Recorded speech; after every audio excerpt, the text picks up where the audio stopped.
sings is so much fun. Here comes Andy Pandy in Andy Pandy Land. Looby Loo was so pleased with the biscuits she just baked, she invited Andy Pandy to taste them. Andy was going to ask Looby for another biscuit when they heard a bird singing outside. It was singing so beautifully they wanted to see the bird. But when they looked outside, it had flown away. Looby had an idea. She thought that if they put some of her biscuits outside, the bird might fly down to eat them, and they'd be able to see it. They went home to wait for the bird to find the biscuits.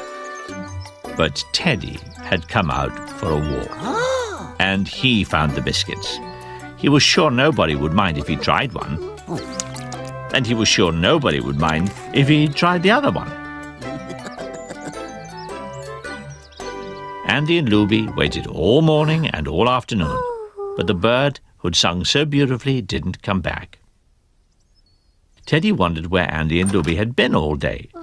Now he'd found them. He told them all about the tasty biscuits he'd found on the picnic table. At last, Andy and Looby knew why the bird hadn't flown down to eat the biscuits. Teddy wanted to know why Andy and Looby were looking so sad, so Andy told him about the bird and the biscuits they'd left out for it.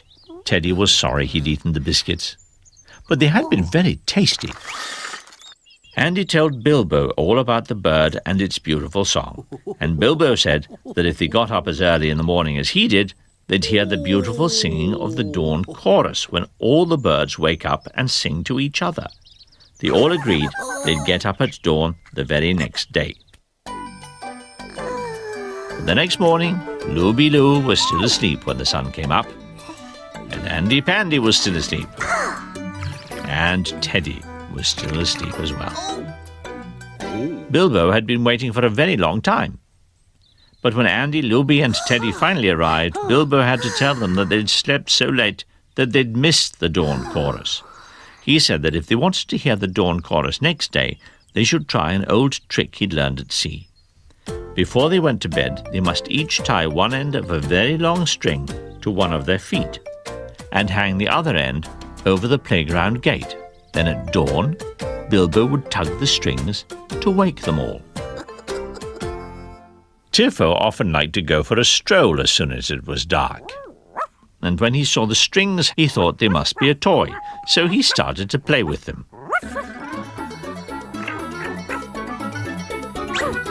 Now Andy, Looby and Teddy were all awake.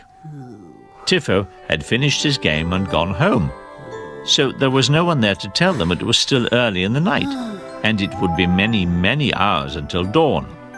They wondered where Bilbo was and settled down to wait for him. But they were all very tired, and it wasn't long before they were fast asleep. Many, many hours later, Bilbo came out to wake Andy, Looby and Teddy. He was surprised to see they were up already, and he was even more surprised to see they were all fast asleep. No matter how hard he tried, Bilbo just could not wake them to hear the bird's dawn chorus. So he blew his ship's whistle. They all woke up. The whistle was very loud, but none of them could hear the dawn chorus. The ship's whistle had driven all the birds away. Everyone was very sorry to have missed the dawn chorus once again, but Looby invited them home for an early breakfast. They were tucking into Looby's breakfast when they heard a beautiful sound. It was the song of the bird Andy and Looby had heard the other day. This time, Andy could see the bird. It was only a small brown bird, but that didn't matter because it sang such a beautiful song.